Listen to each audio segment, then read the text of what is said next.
It had been a year since my divorce, and my friends finally convinced me to get back in the dating game. I was nervous, but I agreed to a blind date they had set up for me.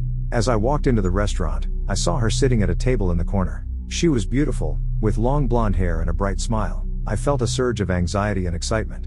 We introduced ourselves and started chatting. The conversation flowed easily, and I felt like we had a lot in common. We talked about our hobbies, our jobs, and our favorite movies. I felt like I was really connecting with her. As the night went on, I started to feel more comfortable around her. We laughed and shared stories, and I felt like I was really enjoying myself.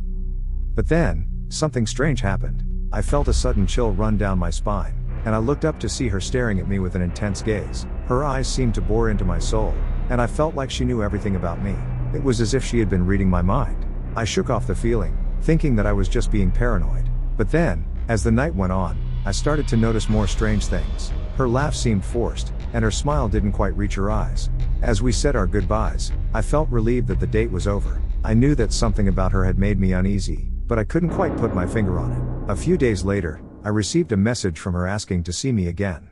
I hesitated, but ultimately agreed. We went on a second date, and this time, things were even stranger. She spoke nonstop, barely giving me a chance to speak. And when I did, she seemed to dismiss everything I said. Her eyes had a strange intensity, and I felt like I was being analyzed.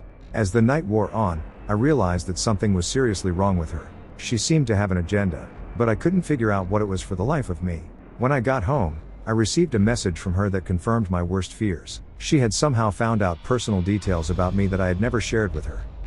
It was as if she had been stalking me. I knew then that I had to end this right away. The feeling of unease that had started on our first date had grown into something more sinister. I blocked her number and deleted her from my life, feeling grateful to have dodged a bullet.